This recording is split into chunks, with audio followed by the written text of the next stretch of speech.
gentlemen, welcome to the Fourth Dimension group of Alcoholics Anonymous. My name is John Sharonda. I am an alcoholic. Let us open this meeting with a moment of silence, followed by the Serenity Prayer.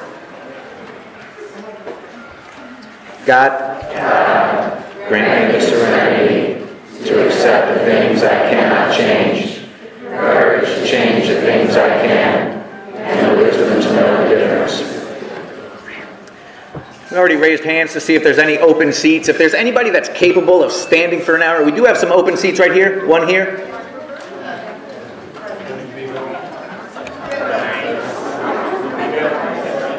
Anyone else that's capable of standing for an hour? Look around the room, see if there's somebody else who may not be. Say, hey, we just suggest, but give your seat up.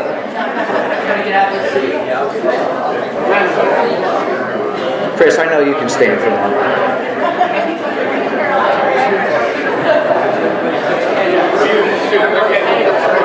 We're all right. This is an open meeting of Alcoholics Anonymous. We are glad you're all here, especially newcomers.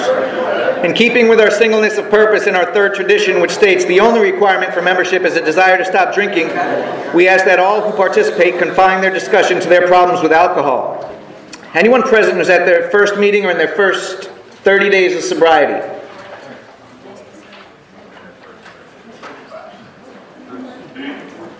I ask you to introduce yourself, not to embarrass you, so we can get to know you. I'm David, I'm an alcoholic. Welcome, David.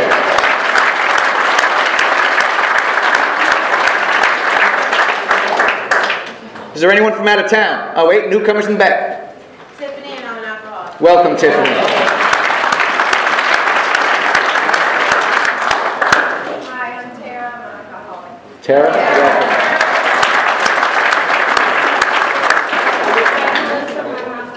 Melissa, welcome.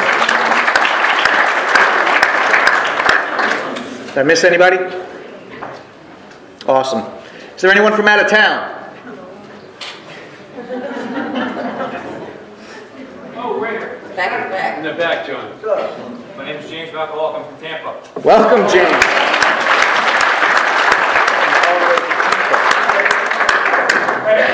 Yes. Tom from Green Bay, Wisconsin. Oh, welcome. Green Bay, Wisconsin. Is that it? At this time, if you could please silence your cell phones. Also, we ask that if you could please refrain from getting up and down during the speaker, but if you must, please do so quietly. If you're going to smoke, we ask you to please be away from the building. Please be respectful as we are guests of the church. Also, if you have any announcements after the speaker, please see the group secretary, Matt C. At this time, I'd like to ask Jenna to the podium to read the AA preamble.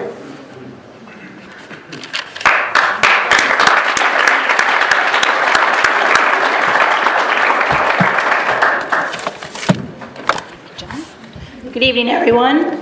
Welcome. My name is Jenna. I'm an alcoholic. Hey, Jenna. This is the Alcoholics Anonymous preamble. Alcoholics Anonymous is a fellowship of men and women who share their experience, strength, and hope with each other, that they may solve their common problem and help others to recover from alcoholism. The only requirement for membership is a desire to stop drinking.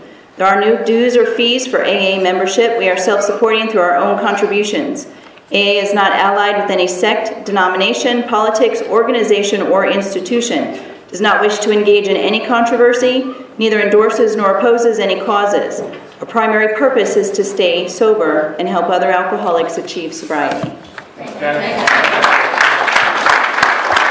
you, Jenna. And Joe V., please, to read the steps.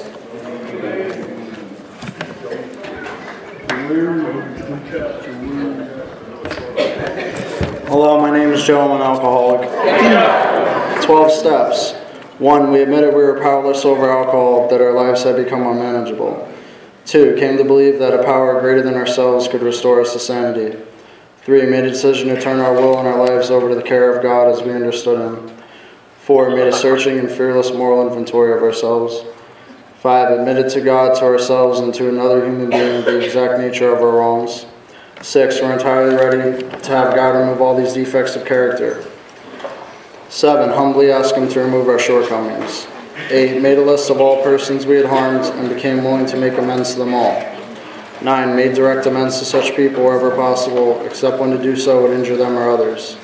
10. Continued to take personal inventory, and when we were wrong, promptly admitted it. 11. Sought through prayer and meditation to improve our conscious contact with God as we understood Him, praying only for knowledge of His will for us and the power to carry that out.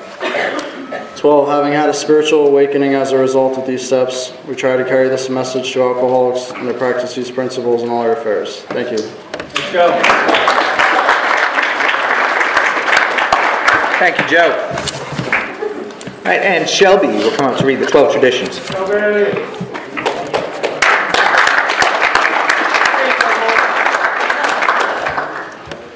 Good evening, I'm Shelby, alcoholic. The 12 traditions. 1. Our common welfare should come first. Personal recovery depends on AA unity. 2. For our group purpose, there is but one ultimate authority, a loving God, as He may express Himself in our group conscience. Our leaders are but trusted servants, and they do not govern. 3. The only requirement for membership is a desire to stop drinking. 4. Each group should be autonomous except in matters affecting other groups or AA as a whole. 5. Each group has but one primary purpose, to carry its message to the alcoholic who still suffers. 6. An AA group ought never endorse, finance, or lend the AA's name to any related facility or outside enterprise, lest problems of money, property, and prestige divert us from our primary purpose. 7. Every AA group ought to be fully self-supporting and declining outside contributions. 8. Alcoholics Anonymous should remain ever non-professional, but our service centers may employ special workers. 9. AA as such ought never be organized, but we may create surfers boards or committees directly responsible for those they serve.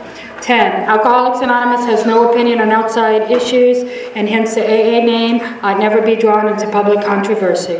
11. Our public relations policy is based on attraction rather than promotion. We always need to maintain the personal anonymity at the level of press, radio, and films. 12. Anonymity is the spiritual foundation of all our traditions, reminding us to place principles before personalities.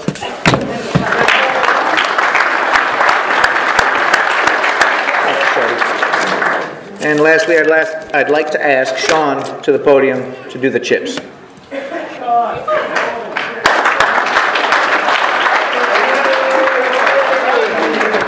Sean, alcoholic. This group has a custom on handing out chips for various lengths of sobriety, so if you got the time, please come and take a chip. And the first chip we offer is 24-hour chip. And we offer a red chip for 1 month.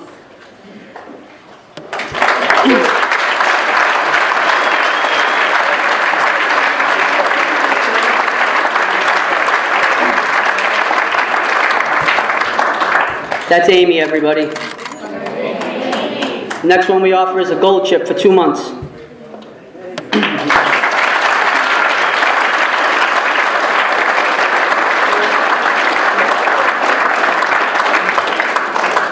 Oh, Chris got one too, huh?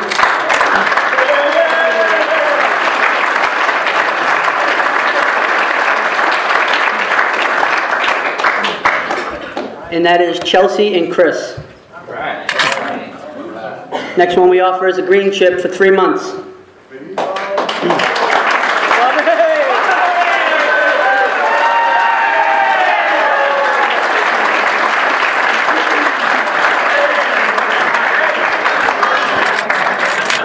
That's Bobby ASAP, everybody.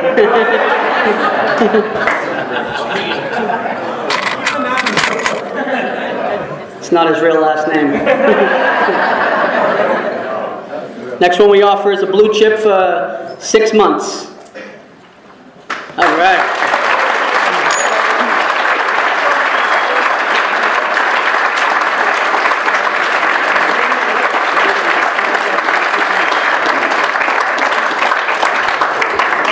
And that's Danielle and Nick. Oh, I'm sorry.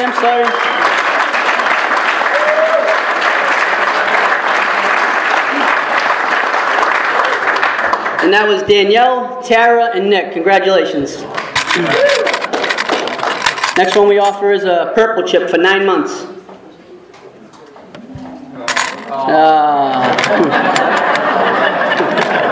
Then we offer a green chip for 1 year. And then we offer a black chip for multiples.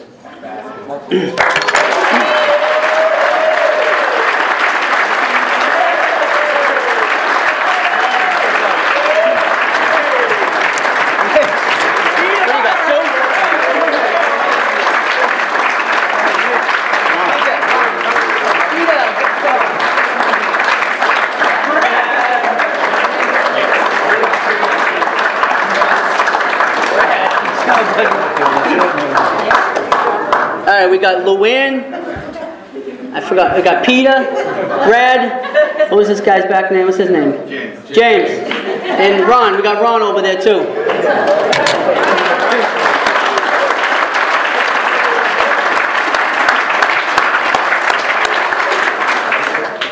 Thank you, everyone. Congratulations to the celebrants. Introduce the first speaker here again to visit us, Sandy B.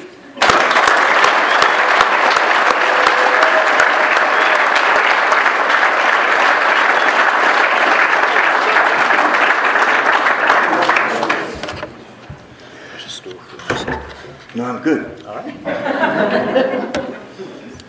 Yeah, the doctors have my health improved, so I don't have to sit down. So. Hi, everybody. My name's Sandy Beach, and I'm an alcoholic. And I'm delighted to be here. I've been here, I don't know, 2 or 3 times.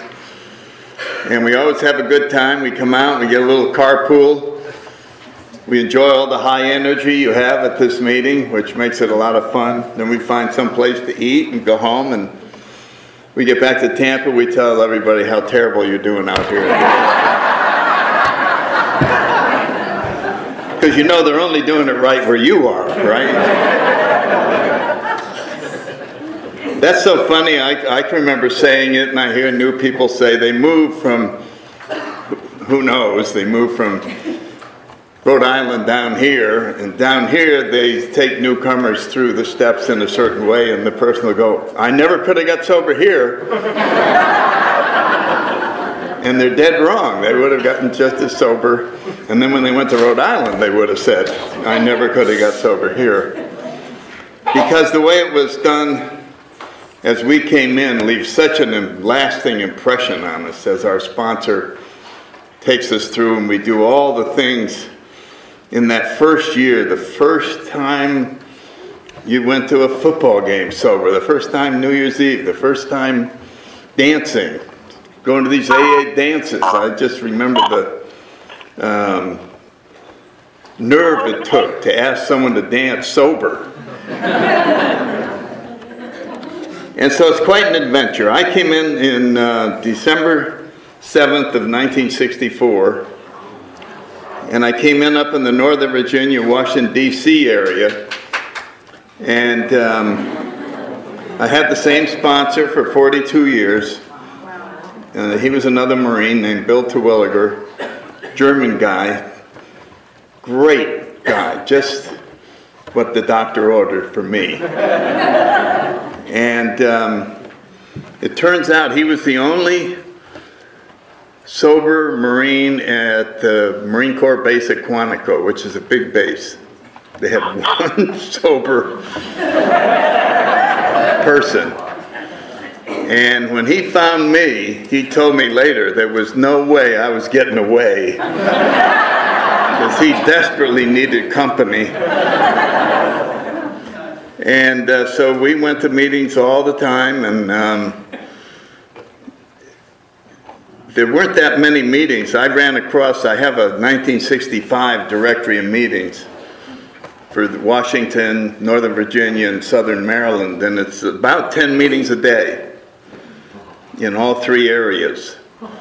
And so when you went to meetings, you would be driving 30 minutes, would be the nearest meeting. And boy, now I live down in South Tampa, I can walk to half of the meetings I go to, and the other half are under 5 minutes. That's very essential. If you live in South Tampa, everything has to be under 5 minutes.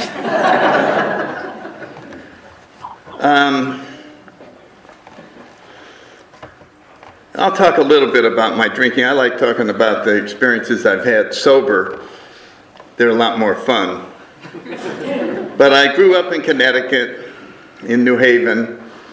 I was born in 1931, so the Depression had just ended.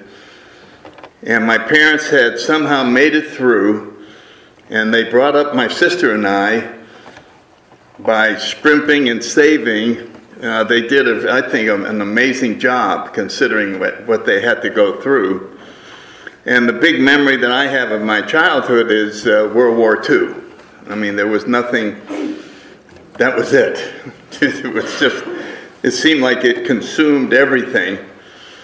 And as challenging as it was in terms of rationing and blackouts, and you had to have curtains on your homes, and my mother was an air spotter, and then we went down looking for submarines on the Atlantic Ocean. Boy, there were a lot of them.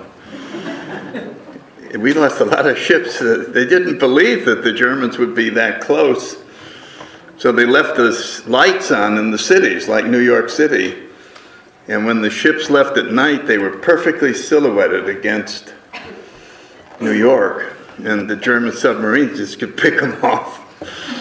It was very easy. And eventually they stopped that. But it was, I just remember it.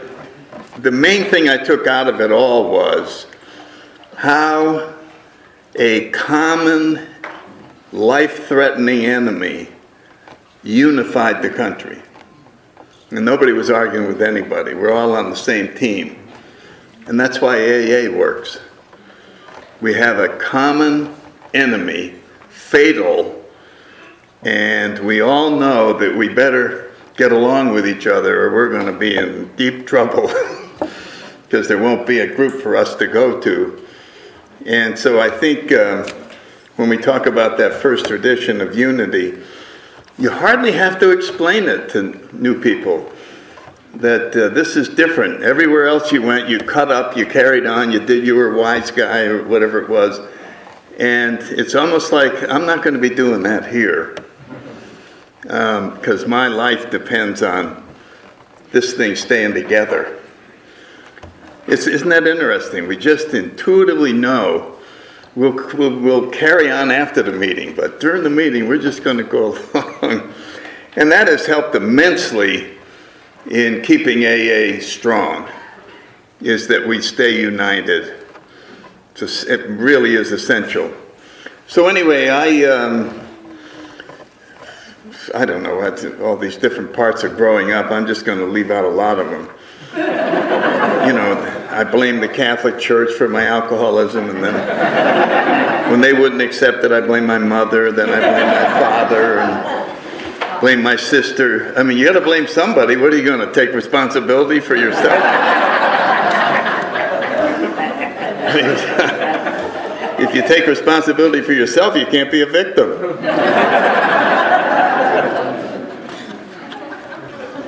But that's a tendency. I mean, when we're just so self-centered, we look outside for the cause of all our problems. It's just natural. It's not, and alcoholics aren't the only ones that do that. I think that just human beings in general, but self-centered human beings in particular, look out there as the cause of their problems, and also they look out there for the solutions.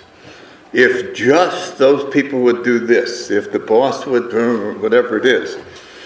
So our well-being depended on other people's behavior changing, which makes you very vulnerable.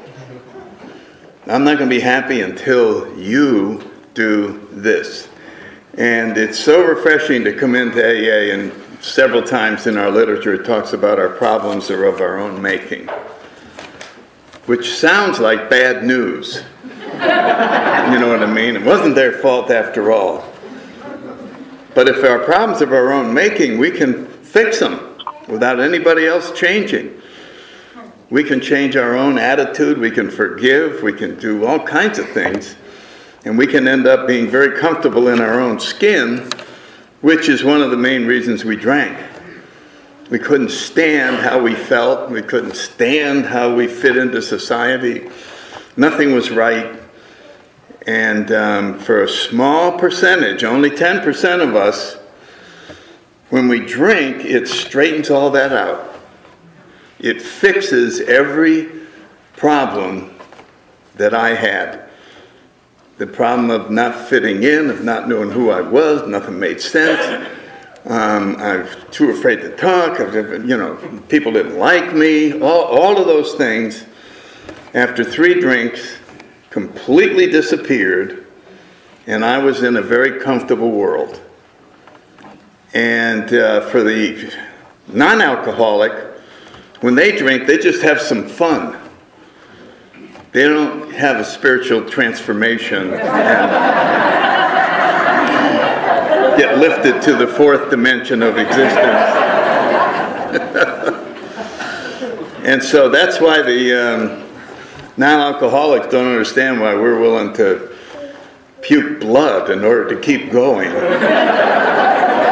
It's because our experience is much higher level experience than just having fun. Now, of course, we don't know any of this when we start. We have no idea that there's such a thing as alcoholism, that there's 10% of the people who start drinking are going to become alcoholics. We have no idea. And when we first start, we all look about the same. I started in college, and there was just a lot of partying going on. And if I tried to differentiate myself from other guys my age, I couldn't have seen any difference. And I was drinking alcoholically probably right from the start. I was having blackouts. I was just doing things way off the chart, getting in fights and things that I never would do sober. And yet I don't think that I stood out at that time. Later on in the Marine Corps I did, which is hard to do, believe me. There's a lot of heavy drinkers in the Marine Corps. My drinking bothered them.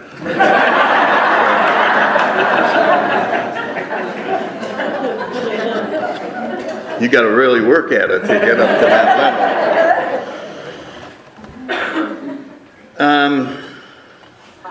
The biggest thing that happened, I went to a little prep school in New Haven, and I had very high grades, so I could get right into Yale, which is the local university.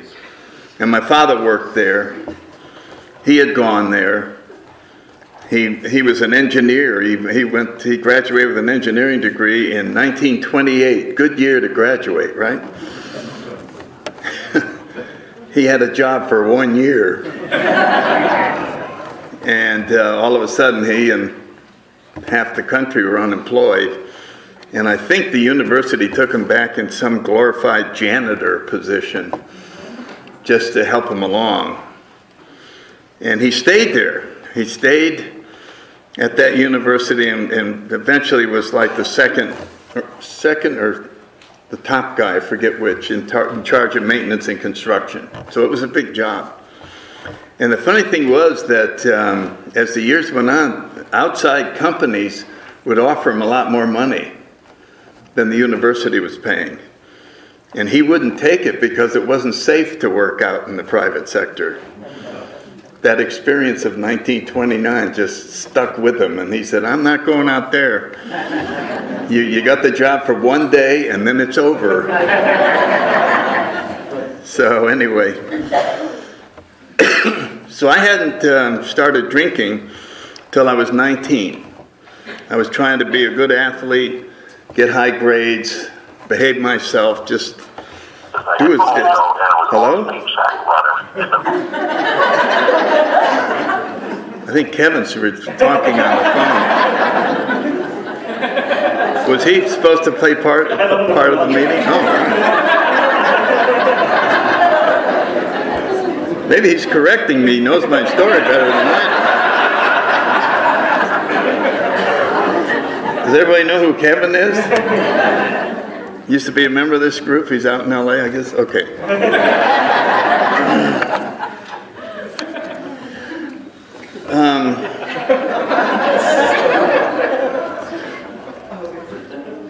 So I took my first drink at a social event where I was supposed to meet one of these meet and greet things where your name is typed up on a list, you go in the room, there's 20 other guys, you just simply go around, introduce yourself, get to know people. I would rather go into combat than to do something like that. That was not in my comfort zone, going up to strangers going, hello, I'd like to push myself into your presence. And I stood at that thing for about 10 minutes before I decided to try and walk over to one of the groups. And as I started over, there were 6 guys turned, and with their eyes, they just simply said, we don't want to know you. And I remember going, man, that's pretty clear. I got it. You don't have to do that again. So I went over here, and there was the same signal, just that look from... And pretty soon, I had nowhere to go because every group sent a very clear signal that they didn't want to know me.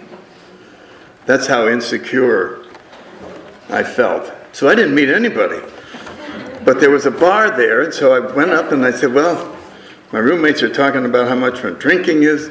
I can certainly afford to just have a few drinks. I'll still get my high grades and go out for the track team and all that. So I had 2 drinks, and I'm waiting for this big wonderfulness to come in, and nothing happened. And so I got a 3rd drink, and I was about halfway through, and I decided it didn't work, and I was going to leave. And I got up, and I turned around. Everybody in the room wanted to know me. They were begging me to join their groups. Their eyes were just going, oh God, I'd give anything to know you. Would you please come over?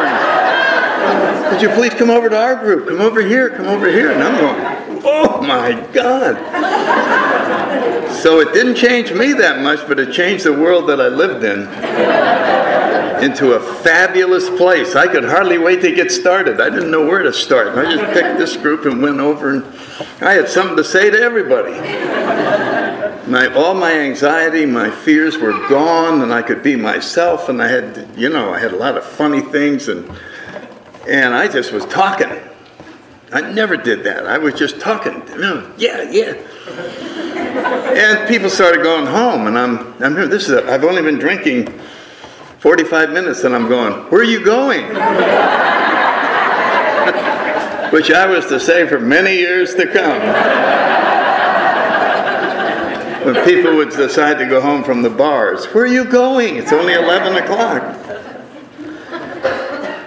And so pretty soon they were all gone, so I went up and I probably had 15 more drinks just to really top it off. And I went and got sick that night, and it was just, the terrible hangover. And the next morning, just sitting there with my head split open, and I just dry heaved some more, and I was just depressed, and the thought occurred, are you going to drink again tonight? And it was just a millisecond, and I said, you're damn right I am. I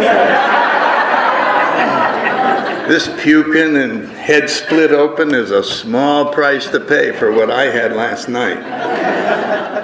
And that's why I'm an alcoholic. What alcohol did for me was worth paying a big price to keep it up. And that's why we do it. It did something so significant that we were willing to go back and really take it all the way to the bottom to recapture that sense of well-being, of belonging, and that's why we're alcoholics. When you think about it, the thing that makes us want to drink is being sober.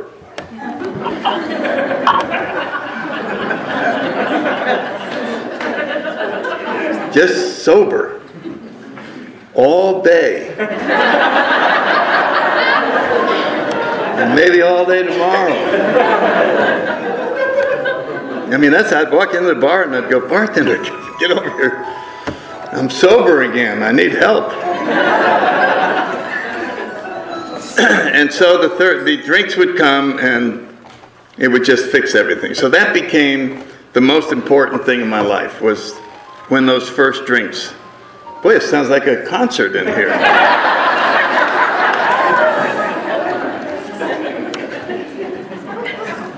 I didn't realize that, but all of a sudden, you could have asked me at any time, how many hours until you get your first drink? And whether I was a student or working, I'd go 3 hours and 12 minutes. Why? Why'd you ask? Because my body was starting to crave it. It became more and more important to get there and get that first drink down. Anyway, the Korean War was going on. The draft was still on, and so everybody would join the military before you got drafted, and 6 of us joined the Marine Corps. Somebody drinking a beer said, let's join the Marine Corps. I said, oh yeah, let's go. I didn't have any relatives in World War II in the Marine Corps. They were in the Air Force and Army. And so I went down and signed up. And the introduction is rather abrupt, to say the least. But I'll tell you, after about 4 or 5 months, I just fell in love with that outfit. It just grabbed me. And it was, again, it's the same thing. It's putting something bigger than you, which is AA. It's, let's put everybody else ahead of you. Let's put helping other people. Let's put something. And so that part of it really was a very strong thing in my life. And I eventually saw a movie about airplanes and marine pilots, and that looked really cool. I'd never been in a plane, but so I signed up for flight school. And I had a little problem with air sickness in the beginning. I ended up down in Pensacola and went through 18 months of flight school, and I actually did very well. I would be in the top number 3 or number 4 as we went through all these things. So it looked, it was something that I was really, I think, cut out to do. I had met this wonderful woman. We had gotten married, and by the time I finished flight school, we had a young boy who is my oldest son. He was just here the day before yesterday. He came in from California for a short visit.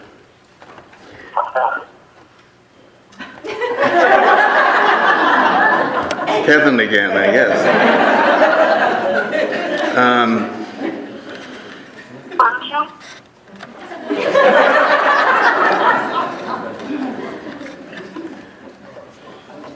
Anyway, I got orders overseas to Japan, and the Marine Corps, I don't know if they still do, but they used to have a lot of tours of duty where your family didn't go with you. They would just send you off for 14 months. It was just, that's the way it operated. And in that fighter, I was in the fighter squadron. The war had ended. It was, God, the colonel was a great guy. There was just wonderful pilots. We had a lot of interesting missions to fly. We had some of the fastest planes in the Far East. And I was eating it up. I just loved it. And one day the maintenance officer was talking to me about getting his own squadron and how he wanted to get pilots just like me. He said, I'd really want you in my squadron, but I wouldn't let you drink. And that was the first time I heard somebody who drank a lot say he wouldn't let me drink. He wasn't a teetotaler. He was drinking, I thought, as much as I was.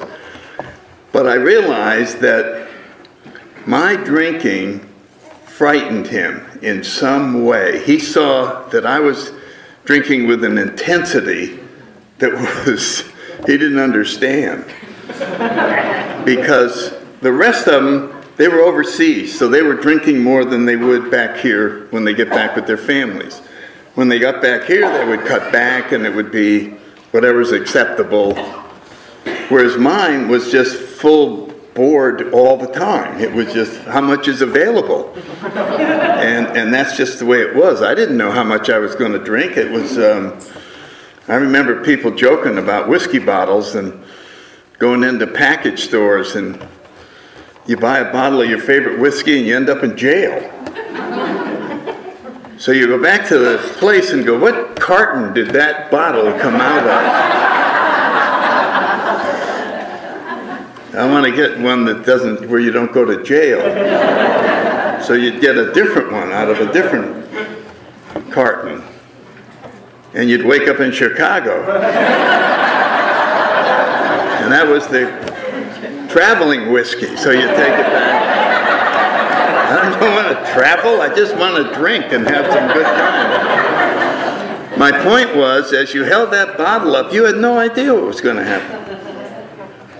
You thought you did. You thought I was going to have 3 or 4 drinks and it just... But when we really get honest, we had no idea what was really going to happen. But we knew something was going to happen. That was why I drank, to guarantee that something was going to happen. And there's a lot of fun adventures that came out of drinking. And there was a lot of sad things. Just the way you treat your kids. You don't show up for graduation. You don't show up for this. I wasn't there when one of the children was born. I was there earlier in the hospital, and I'm going, how long is this going to take? I remember asking the nurse, how long do you think this will really take seriously? She gave me some answer, a couple hours. Okay, I'll be back in an hour and 58 minutes. And I came back 3 hours later. And, you know, those things, when you get around to making amends, they're there. And so there were those type of events that were happening. I had some great tours of duty. I was with the 1st Marine Division in Pendleton. And that was really a great tour. I was with the flight school as a flight instructor, and then I was in the photo squadron at Cherry Point, and also at El Toro. So, and then I had another tour at Iwakuni. So I had a lot of different tours.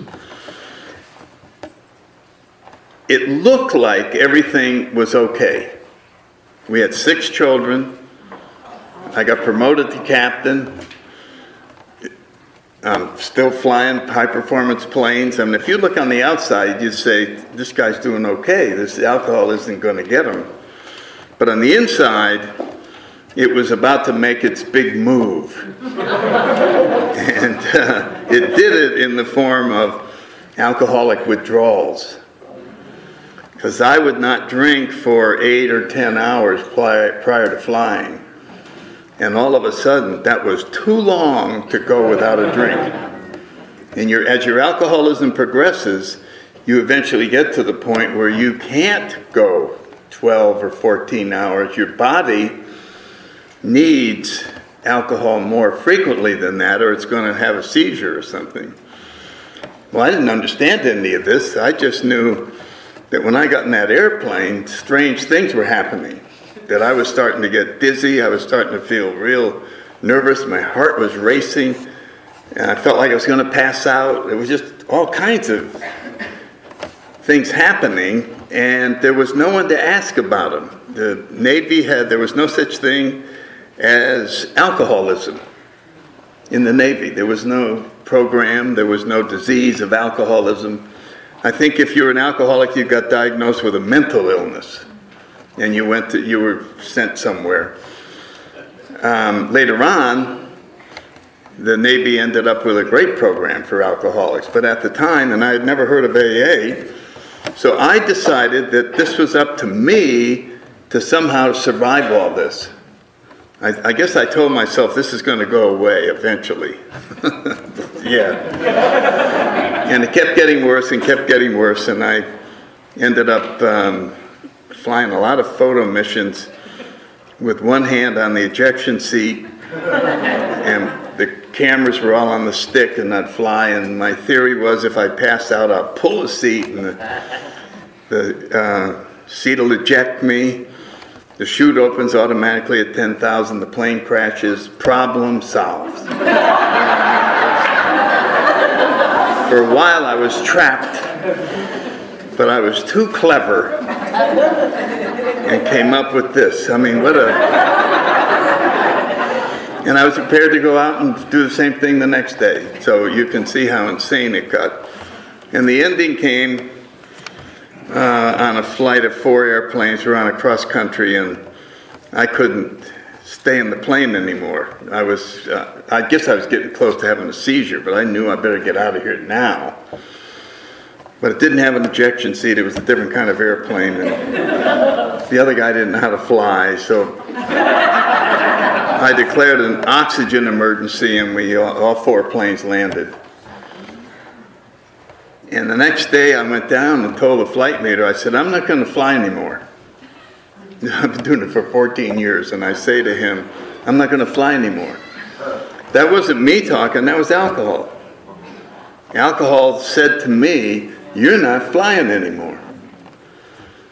Now that was the most important thing in my whole life. This was it. This is who I was. I mean, that was, and I'm standing there telling the flight leader, I'm not going to fly anymore.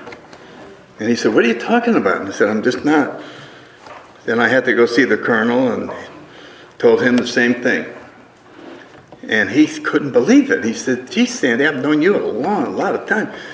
Why? I wouldn't tell. I said, I'm just not going to fly anymore. That was the end of that. So after a while, they had to write to Headquarters Marine Corps and get a new specialty in training. And I ended up, believe it or not, this is the perfect place to send a guy who is about to have a seizure. I became an air traffic controller.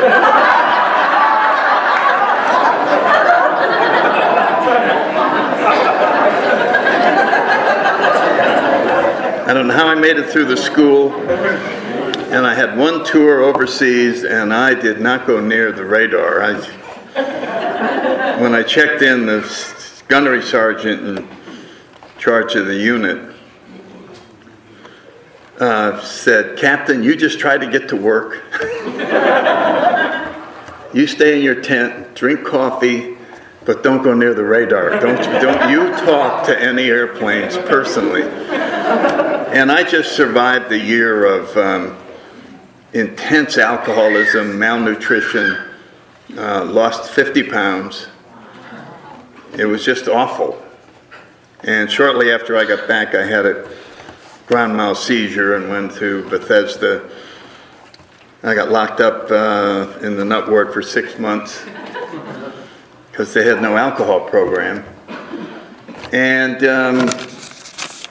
the AA group in Bethesda, Maryland came in and requested a meeting with the head psychiatrist at Bethesda and said, we know that there's some alcoholics on that unit, and we'd like to bring an AA meeting in. And he said, well, I know we don't have any,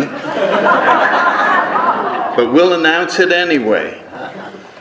Well, the corpsman knew that the 3 of us were alcoholics. There wasn't any doubt. So when the time came, it was a Tuesday night, and they just came in and said, oh, you 3 alcoholics fall in, right face, and we were on the elevator and down at the meeting, and 2 guys told their story. And I'll be damned, I thought it was amazing. I was so excited, I went up afterwards and I said, can I get your phone number? If I run into a friend of mine who has a drinking problem. So I'm denying that I have this problem even while I'm locked up in there. And I think I had been there about 4 months, and they let us go home on weekends. You became an outpatient. That was it. You went home at night and weekends, and you came in. And so the first weekend I'm home, it's football season, and the Redskins are playing, and I have a rule, you have to drink beer during the Redskin game. And I allowed myself to violate the rule the first week. But the second week, I said, I'm having a beer. I mean, this is the Redskins, for God's sakes. I know they're talking about alcoholism and they're doing all that, but it's the Redskins, and you're going to have a beer. And this is a real insane thing. I drank a beer and nothing happened. I watched the game. I had no desire to have another beer. I went to bed, slept like a baby, got up the next morning, drove back to the nut ward up in Bethesda. All the way up in the car, I'm so excited at this new news. Obviously, I am now a former alcoholic because I just had a beer and nothing happened. And I was so excited I couldn't eat lunch. And I knew better than to tell anybody because they would spread the word around. And the doctors wouldn't understand that I had had this miraculous cure. And that night when I got home, I couldn't sleep at all. I just thought all night about, God, isn't it wonderful to be free of alcohol? And I didn't eat Tuesday, Wednesday, or Thursday, and I didn't sleep Tuesday, Wednesday, Thursday, or Friday night. I was so excited at my new freedom from alcohol.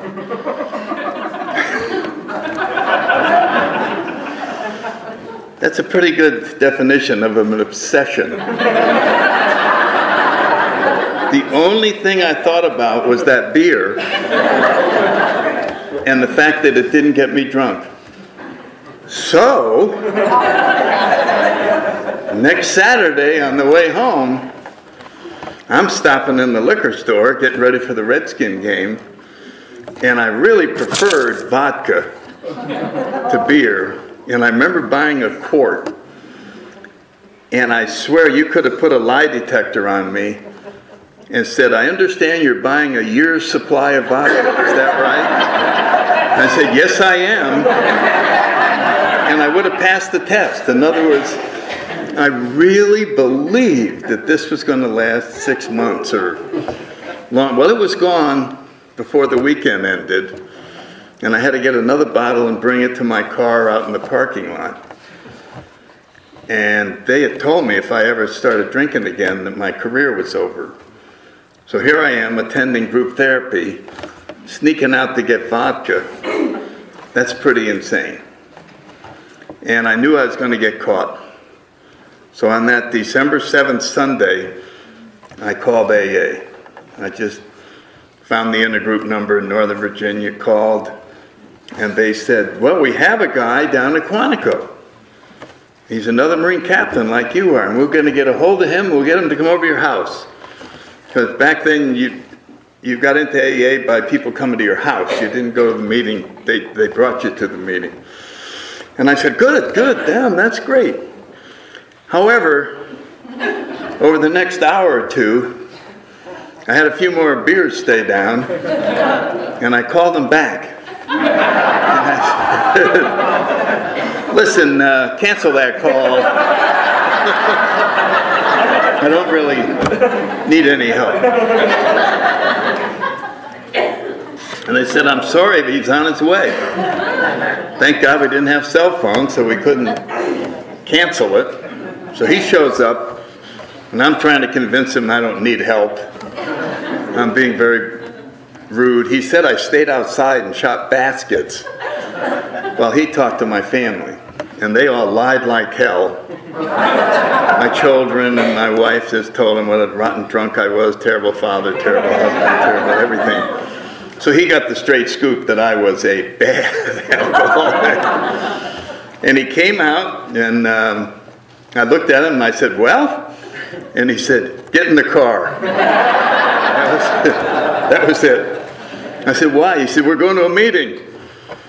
I said, well, I'm not sure. And it was just get in the car. And he was a infantry Marine, real mean. His job was explosive ordnance disposal. He said it was the best job for alcoholic you could have because no one's looking over your shoulder while you're working. And he took me to the Manassas meeting, and it was a group anniversary, and I had been sober about 40 minutes by the time we got to the meeting. And they started celebrating, and people had 5 years, and they're, oh, isn't sobriety wonderful? And I'm just going, boy, I got to get out of here. I'm going to throw up. I feel awful. So they got through the talks and all of that, and then came the fun. They had ham and turkey and home-cooked sweet potatoes, and I mean, you name it. It just went on and on. And I didn't eat. Food made me just feel sick, so I wasn't touching that. And then they had square dancing. They had two of the members were champion fiddlers in the United States. They had won fiddle championships. You know, this is real country. They had a country singer and the whole thing. So now I'm watching.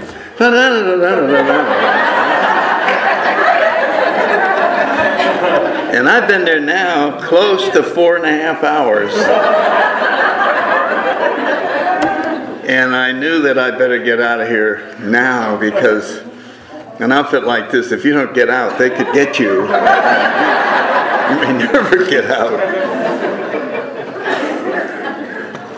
So I went outside and stood on the front porch of this Oddfellows Hall. There was no street lights.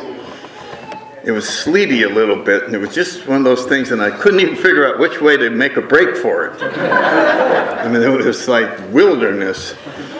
And I was standing there debating, and this lady came up, and there was an Al-Anon lady named Betsy Lynch, and she had seen me, the quandary I was in. And she put her hand on my shoulder, and I turned around, and she said, "Come on back in, everything's going to be fine."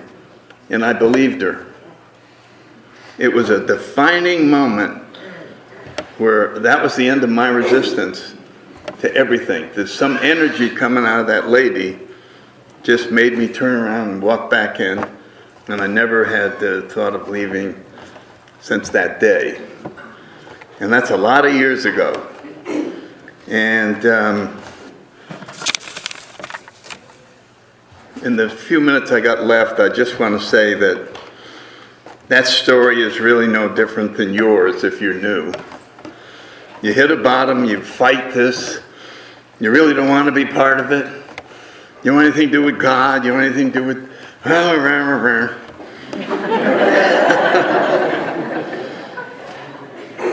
And one day, and who knows what day it's going to be, you finally decide you're going to stay.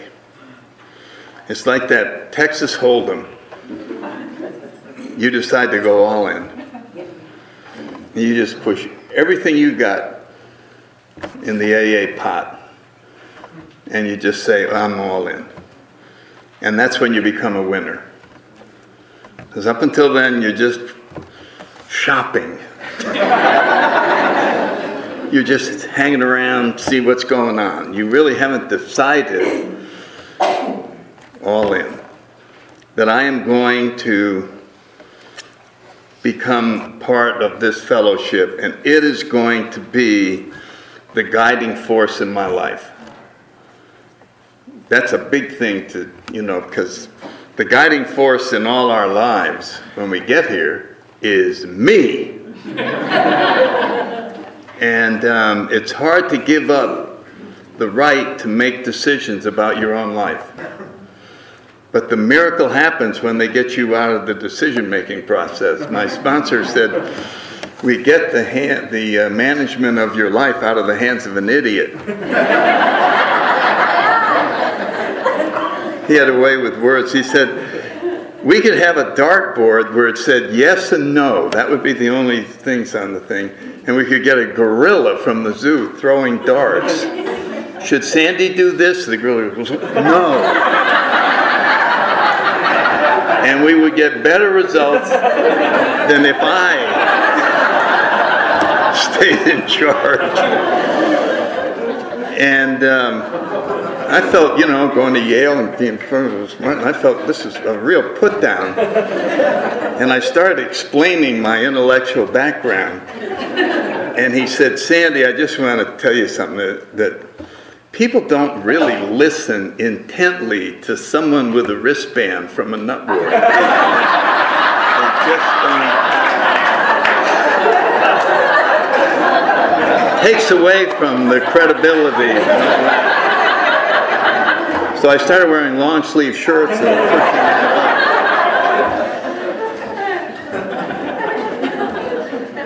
up. So Eventually I found what everybody is seeking,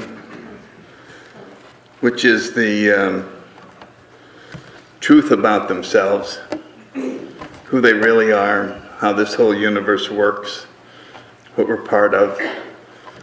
We find out that this fourth dimension really exists, but it only exists when you experience it.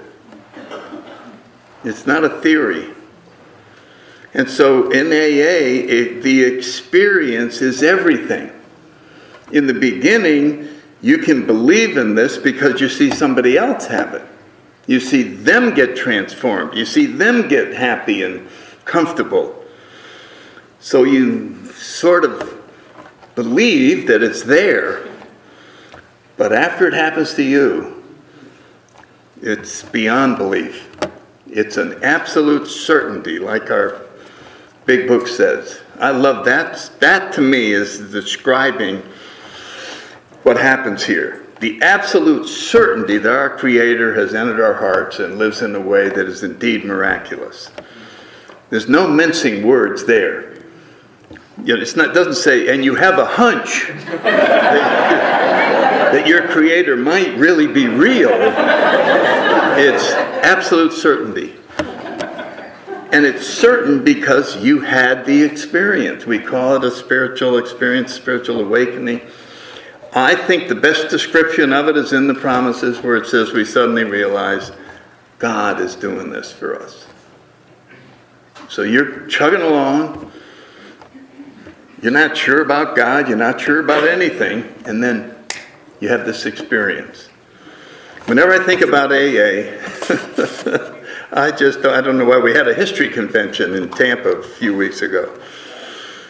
And I made sure that I mentioned the prayer that started AA, because I think it's the classic prayer. You won't find this prayer in any church. You'll understand why when you hear the beginning. The beginning of the prayer is, if there is a God, that's a prayer of desperation. And that's where Bill Wilson was. And he didn't really think there was a God, but other people said there might be. So all by himself, all alone, right in the edge of pure darkness, he just said, if there is a God, please show himself to me. That's the prayer that started the whole thing. Isn't that an amazing prayer? If there is a God? I could see myself saying that. I mean, you start with all this doubt, with all this uncertainty, and just go, if there is. And that's what we do here. We just develop a small open mind, keep it open, try to stop all the doubt and turning away, and wait and see what happens. And that's all that, if you're new, just keep waiting. It's going to happen.